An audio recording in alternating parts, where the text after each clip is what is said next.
So planning for business. Suppose आता long term मध्ये आपण पाहिलेलं आहे, राईट. लॉंग टर्म मध्ये काय असतं की 7+ इयर हे लॉंग टर्म गोलसाठी आपण सेट करतो.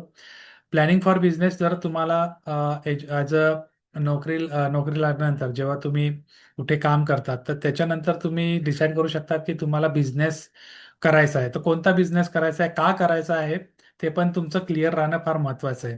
कारण की सपोज आता कोणाच्या घरी ऑलरेडी बिझनेस असेल तर त्या बिझनेसना तुम्ही इम्प्रूव्ह कसा करू शकतात, किंवा त्याच्यासोबतच त्या बिझनेस सोबतच एखादा जोड बिझनेस जो आहे, म्हणजे त्याच्या रिलेटेडच एखादा नवीन बिझनेस तुम्ही कसं आणू शकता, जेणेकरून ऑलरेडी तुमचा बिझनेस कसा इम्प्रूव्ह होऊ शकतो त्याच्यावर तुम्ही फोकस करू शकतात, राईट.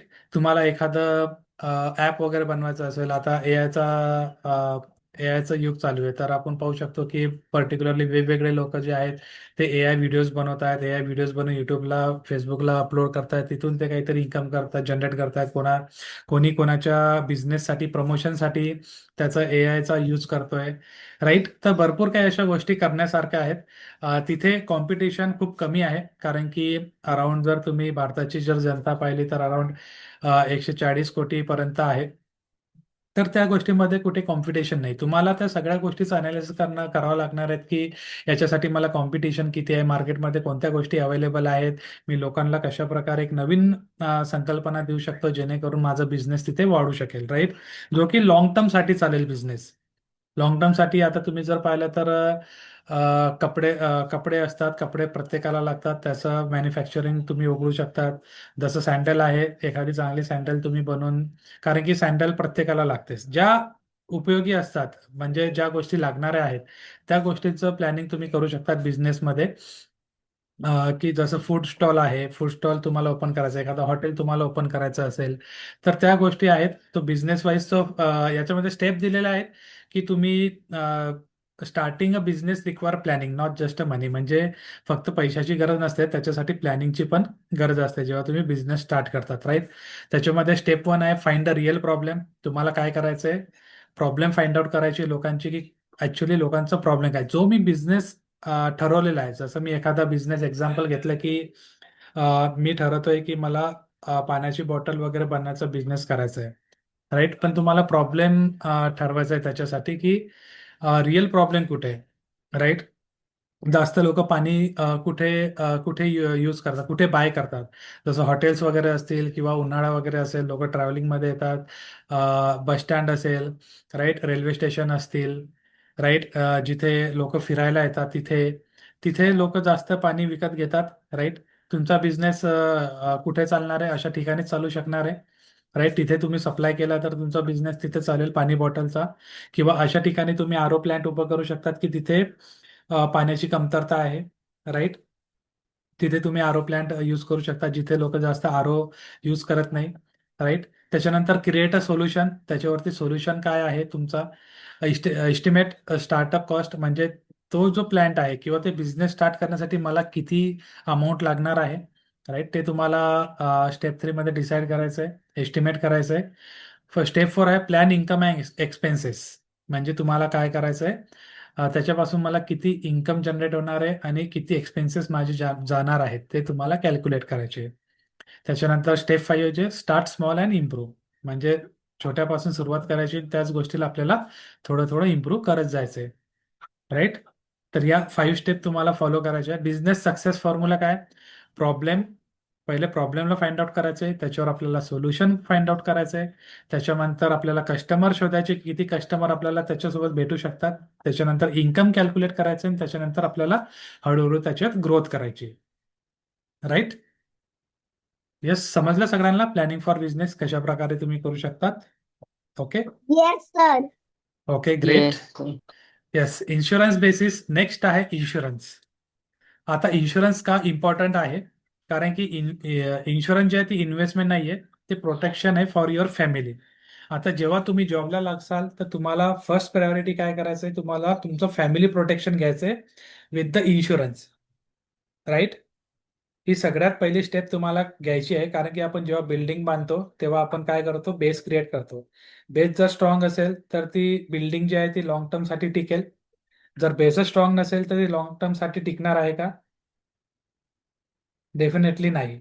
कारण की इन्शुरन्स अशी गोष्ट आहे जे तुमचं फॅमिली प्रोटेक्शन करते, जे तुमचं स्वतःचं प्रोटेक्शन करते, right. Insurance protect your family from unexpected financial loss. जसं इन्शुरन्समध्ये काय आहे, ते तुमचं हेल्थ इन्शुरन्स आहे, टर्म इन्शुरन्स आहे, राईट. त्याच्यानंतर कार इन्शुरन्स आहे, हाऊस हाऊस इन्शुरन्स आहे, भरपूर काही इन्शुरन्स आहे. पण अशा ज्या गोष्टी आहेत ज्या सगळ्यात गरजेचं आहे ते कोणतं, हेल्थ आणि टर्म इन्शुरन्स. तर हे असणं तुमच्याकडे फार गरजेचं आहे. अदरवाईज काय होईल, तुमचं अनएक्सपेक्टेड फायनान्शियल लॉस होईल आणि तुम्ही जेवढी कमाई केलेली आहे तेवढी सगळी त्याच्यामध्ये जाऊ शकते, राईट. ही गोष्ट एक लक्षात ठेवा. इन्शुरन्स जी आहे, इज नॉट अ इन्व्हेस्टमेंट. हे काय आहे, तुमचं फॅमिली प्रोटेक्शन आहे, राईट. ही गोष्ट नेहमी तुम्ही तुमच्या लाईफमध्ये लक्षात ठेवायची, राईट. तर याच्यामध्ये टाइप्स ऑफ इन्शुरन्स कोणकोणते असतात, लाईफ इन्शुरन्स किंवा टर्म इन्शुरन्स, राईट. याच्यामध्ये तुम्ही LIC मध्ये तुम्ही ऐकले असेल लाईफ इन्शुरन्स, टर्म इन्शुरन्स. ते ते तुम्ही लाईफ इन्शुरन्स, टर्म इन्शुरन्स तुम्ही तुमच्या लाईफमध्ये काढायलाच पाहिजे. टर्म इन्शुरन्स किती प्रमाणात असायला पाहिजे, अराउंड 1 ते 2 करोड पर्यंत, राईट. जेव्हा अर्ली एज तुम्ही काढसाल तेव्हा त्याचा प्रीमियम खूप लो असतो, म्हणजे 14,000 12,000 वर्षाचे येतात, राईट. पण हा जो टर्म इन्शुरन्स आहे तो डेफिनेटली तुमच्या फॅमिलीला प्रोटेक्ट करतो.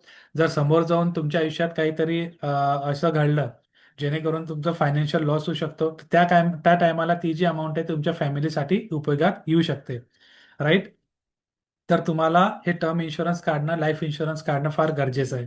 त्याच्यानंतर हेल्थ इन्शुरन्स असलं फार गरजेचं आहे, राईट. जेवढा अर्ली तुम्ही हेल्थ इन्शुरन्स काढा तेवढा त्याचा प्रीमियम लो असतो.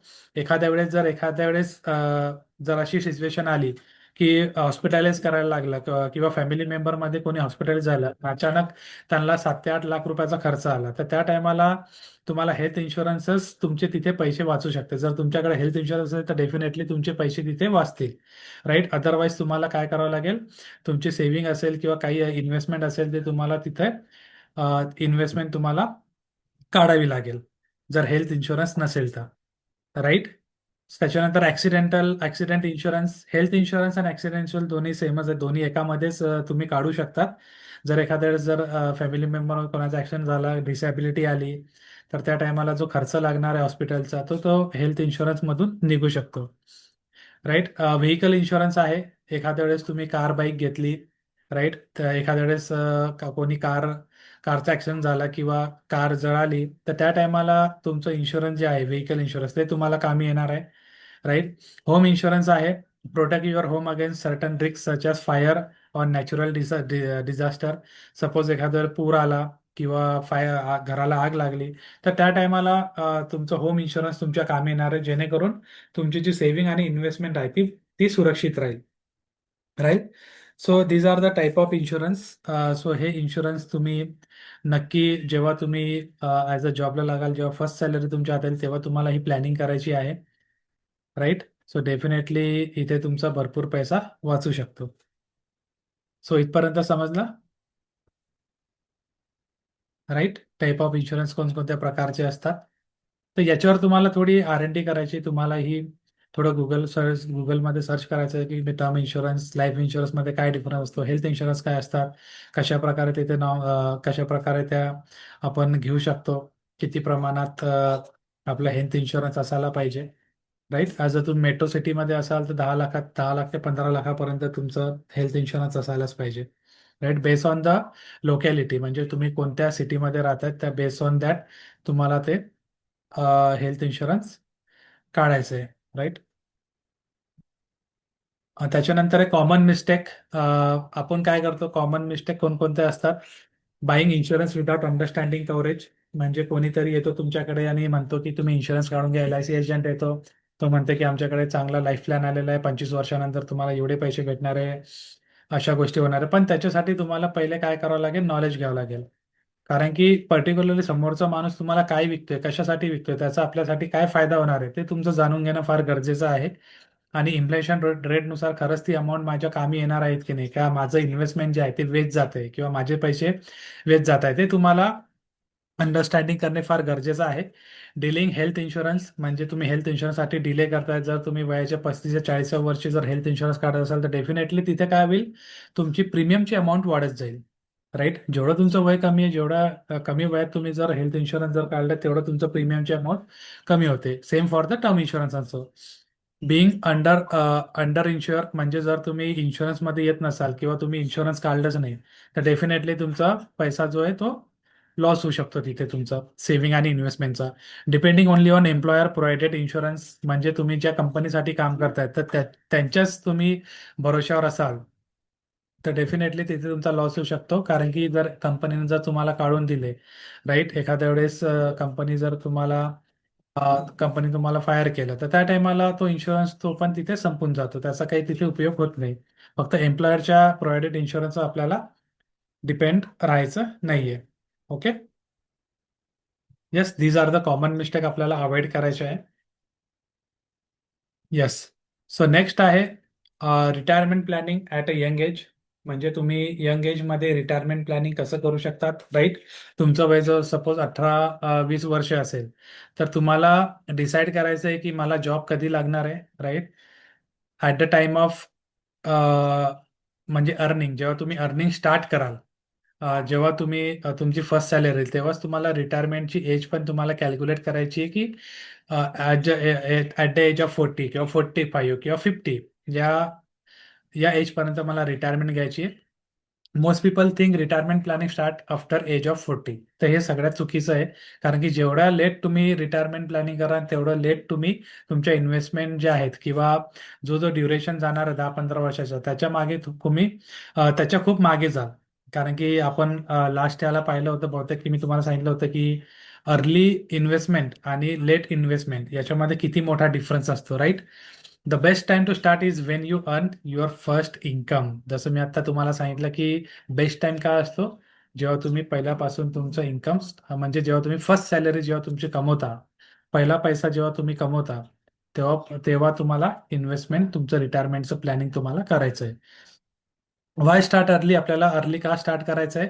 Starting early early allow your investment more time to grow through compounding. म्हणजे इथे काय होते, कंपाऊंडिंगचा तुम्हाला बेनिफिट भेटतो जेव्हा तुम्ही अर्ली स्टार्ट करतात, राईट. म्हणजे 25 वर्षापर्यंत जर तुम्ही त्या गोष्टी करत राहिलात, त्याच्यामध्ये step S I P step investment करत राहिला तर डेफिनेटली ती अमाऊंट तुमच्या विचाराच्या पलीकडे पण जाऊ शकते. जर तुम्ही जर विचार केला असेल की ॲट द एज ऑफ 40 मला 2 करोड रुपये राहतील, म्हणजे 2 करोड माझ्या रिटायरमेंटसाठी सफिशियंट आहे. पण जेव्हा तुम्ही ॲज अ कंपाऊंडिंग पॉवरचा यूज करतात, जेव्हा अर्ली इन्व्हेस्टमेंट स्टार्ट करतात, तर डेफिनेटली तिथे काय होते, जेव्हा तुम्ही मोर इन्व्हेस्टमेंट करतात तर ती 2 करोडची अमाऊंट 4 करोड पर्यंत पण जाऊ शकते. म्हणजे ते पण गोल तुम्ही अचीव करू शकता. एक्स्ट्रा गोल जे आहे ते तुमच्या लाईफमध्ये तुम्ही ते अचीव करू शकतात, राईट. जर एक्झाम्पल द्यायचं झालं तर start investing 5,000 per month as a at a age 22. जेव्हा तुमचं 22 एज असेल तेव्हा 5,000 जर तुम्ही इन्व्हेस्टमेंट करत असाल मंथली, पर्सन बी काय करतोय, start investing 5,000 per month at the age of 35. म्हणजे डिफरन्स पहा कितीचा डिफरन्स आलेला इथे, अराउंड 12-13 वर्षाचा, right. Even if both invest consistently, दोन्ही पण कन्सिस्टंटली इन्व्हेस्ट करताय. एक जण काय करतोय त्याच्या वयाच्या 22व्या वर्षी इन्व्हेस्टमेंट करतोय, एक जण काय करतोय त्याच्या वयाच्या 35व्या वर्षी इन्व्हेस्टमेंट करतोय. Person A has money more year for investment to potential grow. आता काय होईल इथे, आता दोघांनाही काय करायचंय, दोघांनाही 50व्या वयात रिटायरमेंट घ्यायचंय, राईट. दोघांनाही काय करायचंय, पर्सन ए आणि पर्सन बी ला त्यांच्या एजच्या 50 इयर्स जेव्हा ते होतील तेव्हा त्यांना रिटायरमेंट घ्यायचंय. तेव्हा आता मला सांगा की पर्सन बी ला किती इयर्स आहे अराउंड रिटायरमेंटसाठी, 15 वर्ष, राईट. आणि पर्सन बी ला किती आहे अराउंड 27 वर्ष, राईट. हा 27 वर्षापर्यंत कंटिन्यू इन्व्हेस्टमेंट करत राहणार तर डेफिनेटली पर्सन ए कडे जास्त अमाऊंट राहणार आहे पर्सन बी पेक्षा, राईट. ऑलमोस्ट ते ट्रिपल डबल पण जाऊ शकते, राईट. तर हा डिफरन्स असतो जेव्हा तुम्ही investment as a early age किंवा ॲज अ एज ऑफ 35 जेव्हा स्टार्ट करतात, राईट. समजलं तुम्हाला why retirement planning at a young age. So retirement sources काय आहेत, कुठे तुम्ही इन्व्हेस्टमेंट करू शकता रिटायरमेंटसाठी. Mutual fund through S I P मध्ये तुम्ही इन्व्हेस्टमेंट करू शकतात, राईट, रिटायरमेंट साठी. त्याच्यानंतर नॅशनल पेन्शन स्कीम असतात, एमपीएस ज्याला आपण म्हणतो, गव्हर्नमेंटच्या स्कीम आहे, त्याच्यामध्ये तुम्ही इन्व्हेस्टमेंट करू शकता. 50,000 पर इयर त्याचा लिमिट असतो. 50,000 टू 1 लाख पर्यंत पर इयर तुम्ही त्याच्यात इन्व्हेस्टमेंट करू शकता. मिनिमम 50,000 असते. नॅशनल पेन्शन स्कीम एमपीएसचा, राईट, तिथे तुम्हाला 7 to 8% कंपाऊंडिंग मध्ये रिटर्न भेटतो. एम्प्लॉई प्रोव्हिडंट फंड आहे, ईपीएफ. जेव्हा तुम्ही जॉबला लागसाल तेव्हा तुम्हाला ईपीएफचा तुमच्या सॅलरीमधून ते कटआउट बाय डिफॉल्ट होत असते, राईट. त्याला आपण काय म्हणतो, एम्प्लॉई प्रोव्हिडंट फंड म्हणजे पीएफ आपण त्याला म्हणतो, जो की त्यांच्या रिटायरमेंटसाठी तो यूज होत असतो. पब्लिक प्रोव्हिडंट फंड आहे, पीपीएफ आहे. ईपीएफ आणि पीपीएफ दोन्ही प्रकारे असतात. त्याच्यानंतर other long term diversified investment म्हणजे अदर काहीतरी अशी इन्व्हेस्टमेंट आहे एसआयपी मध्ये पण ते तुम्ही करू शकता. तर these are the retirement sources. तुमच्या रिटायरमेंटसाठी तुम्ही इथे इन्व्हेस्टमेंट करू शकतात. येस, इथपर्यंत समजलं? येस, क्लिअर आहे? Yes, sir. Okay. So next आहे, सो ऍक्टिव्हिटी फॉर स्टुडंट. तुम्हाला काय करायचं आहे, ऍक्टिव्हिटी 1 मध्ये काय करायचं आहे, right down your top 5 life goal. म्हणजे तुम्हाला लाईफ गोल फाइंड आउट करायचे आहे. तुमच्या लाईफमध्ये जे तुमच्या लाईफमध्ये 5 असे गोल आहेत. तुमचे कोणकोणते गोल आहेत जे की तुम्हाला अचीव करायचे आहेत. एक्झाम्पल आहे हायर एज्युकेशन आहे, ओन बिझनेस आहे, buy a house, travel, early retirement, right. So these are the goals. त्याच्यानंतर ऍक्टिव्हिटी 2 मध्ये काय करायचंय तुम्हाला, how much money will I need. म्हणजे इच गोलसाठी, म्हणजे प्रत्येक गोलसाठी तुम्हाला किती पैसा लागणार आहे. By when do I need it, म्हणजे केव्हा मला त्याची गरज पडणार आहे. How much should I save every month, मला किती सेव्ह करावं लागणार प्रत्येक महिन्याला ते गोल अचीव करण्यासाठी. आणि what skill do I need to achieve it, म्हणजे मला असं काय स्किल डेव्हलप करावं लागणार आहे जेणेकरून मी ते अचीव करू शकेल. Right, these are the 2 activity. सगळ्यांनी स्क्रीनशॉट घ्या आणि हे आपल्या ग्रुपवर मला आज संध्याकाळपर्यंत प्रत्येकाने शेअर करायचंय. राईट, क्लिअर आहे सगळ्यांना? स्क्रीनशॉट घेतलाय सगळ्यांनी? Yes, sir. Yes, yes, Yes, sir. sir. Okay. Okay, great. So आजची जी की लर्निंग आहे, every financial goal needs a plan. म्हणजे जेवढं पण फायनान्शियल गोल असतात त्याच्यासाठी प्लॅन करणं फार गरजेचं आहे. Start saving and investing as early as possible. जेवढा लवकर तुम्ही सेव्हिंग आणि इन्व्हेस्टमेंट स्टार्ट कराल तेवढं तुमच्यासाठी तुमचे गोल अचीव करण्यासाठी ते पॉसिबल राहील. Education is an investment in yourself. Education जे असते ते इन्व्हेस्टमेंट आहे तुमच्या स्वतःमध्ये. म्हणजे तुमचे पॅरेंट्स तुमच्यामध्ये काय करतात, इन्व्हेस्टमेंट करतायत. ते खर्च करत नाहीये, ते तुमच्यावर इन्व्हेस्टमेंट करतायत. राईट, राईट, ही गोष्ट क्लिअर आहे. Insurance protect your financial future. म्हणजे इन्शुरन्स काय करते, तुमच्या फायनान्शियल फ्युचरला प्रोटेक्ट करते, तुमच्या फॅमिलीला प्रोटेक्ट करते. इंटरप्रिन्युअरशिप स्टार्ट विथ सॉल्व्हिंग प्रॉब्लेम. म्हणजे जे बिझनेस असतो तो कशाने स्टार्ट होतो, सॉल्व्हिंग अ प्रॉब्लेम. जेव्हा तुम्ही लोकांची प्रॉब्लेम सॉल्व्ह करता डेफिनेटली तुमचा तिथे बिझनेस काय करतो, ग्रो करतो. Retirement planning should begin with your first pay back. Retirement planning केव्हा स्टार्ट होते, जेव्हा तुम्ही पैसे कमवायला स्टार्ट करतात तेव्हा. जेव्हा तुमची फर्स्ट सॅलरी किंवा तुमचा बिझनेस मधून काही अमाऊंट आली असेल, जेव्हा तुम्ही कमवायला लागतात तेव्हाच तुमची रिटायरमेंट प्लॅनिंग पण तिथून स्टार्ट होते. राईट, समजलं सगळ्यांना? Okay, so great. So thank you all. Yes, yes,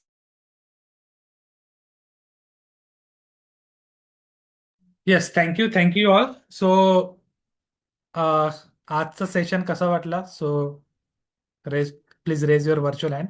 कसा होता आजचा सेशन?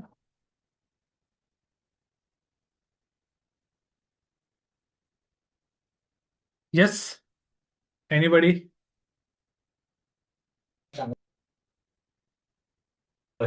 सर तर आजचा सेशन जो होता, तर सगळ्यात पहिले तर गुड मॉर्निंग सर. तर आजचा जो गोल प्लॅनिंग, एज्युकेशन प्लॅनिंग आणि बिझनेस प्लॅनिंग वरतून इन्शुरन्स बेसिक्स, हे सगळ्याबद्दल जो सेशन होता खूप व्हॅल्युएबल सेशन होता आणि मला खूप छान वाटलं सेशन ऐकून. तर ह्या क्लासमध्ये खूप काही नवीन शिकायला मिळलं आणि खूप नॉलेज भेटली की फ्युचर चांगला बनवायचा असेल तर मेहनत तर करून चालणार नाही, पण त्याच्यासोबत आपल्याला तितकीच प्लॅनिंग आणि तितकंच इम्पॉर्टंट असायला पाहिजे. जे आपण प्लॅन करतो किंवा जे आपले गोल्स आहे किंवा ज्याच्यामध्ये आपल्याला इन्व्हेस्ट करायची आहे त्याच्याबद्दल तितकेच प्लॅनिंग, तितकीच इम्पॉर्टन्स आणि तितकीच माहिती आपल्याला असली पाहिजे. तर हे खूप इम्पॉर्टंट गोष्ट आहे आणि हे मला कळाली. आणि सर्वात महत्त्वाचं म्हणजे एज्युकेशन प्लॅनिंग मधून मला समजलं की एज्युकेशन म्हणजे फक्त डिग्री किंवा मार्क्सचीच नसते, तर फ्युचरमध्ये सक्सेसफुल होण्यासाठी जे स्किल्स आहे, जे स्किल्स आपल्याजवळ असली पाहिजे, ते स्किल्स आपल्याला डेव्हलप करावी लागते. आणि कोणते मोठे कोर्सेस करायचे आहे आणि कंटिन्युअसली लर्निंग कशी ठेवायची हे प्लॅन करणे पण खूप इम्पॉर्टंट असते प्रत्येक स्टुडंटसाठी. तर ते लाईफमध्ये तर केलंच पाहिजे प्रत्येक स्टुडंटनं, आणि मी स्वतः पण ते करतो. आणि बिझनेस प्लॅनिंग मधून असं कळालं की बिझनेस फक्त आयडियाज वर, डिफरंट डिफरंट आयडियाज आहेत त्याच्यावर चालत नाही, तर त्याच्यामध्ये ही नॉलेज असावी की कस्टमर कोण आहे, बजेट काय आहे, मार्केटिंग कशी करायची आणि लॉंग टर्म विजन काय आहे, हे सगळं प्लॅनिंग मध्ये आपल्याला क्लिअर असलं पाहिजे. तर आणि वरतून जे तुम्ही इन्शुरन्स बेसिक सांगितलं, तर ते पण खूप इम्पॉर्टंट आहे, कारण की इन्शुरन्स बिझनेस ऑलमोस्ट सगळ्याच फील्डमध्ये खूप इम्पॉर्टंट असतो. तर थँक्यू सर, या क्लासमुळे मला खूप काही नवीन शिकायला मिळालं, जसं की गोल प्लॅनिंग, एज्युकेशन, बिझनेस आणि इन्शुरन्स हे सगळं एकमेकाशी कनेक्टेडच असतात. एंड मध्ये बघितलं तर जर प्लॅनिंग प्रॉपर असेल तर फ्युचर जास्त सिक्युअर, कॉन्फिडेंट आणि सक्सेसफुल होऊ शकतो. तर थँक्यू सर, थँक्यू. आजचा क्लास खूप छान होता. Yes, thank you. Great great. Thank you Nishan for your feedback. Yes, thank you.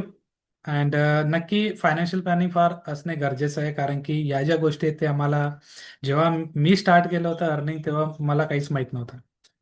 हे आता मला समजतंय आणि तेच नॉलेज मी तुम्हाला देते की का गरजेचं असते, राईट? तुम्ही या वयात शिकताय तर डेफिनेटली ते तुम्हाला एक चांगलं नॉलेज भेटेल आणि त्याच्यानुसार जर तुम्ही वर्कआउट केलं तर तुम्हाला लाईफमध्ये कधीही फायनान्शियल प्रॉब्लेम येणार नाही, राईट?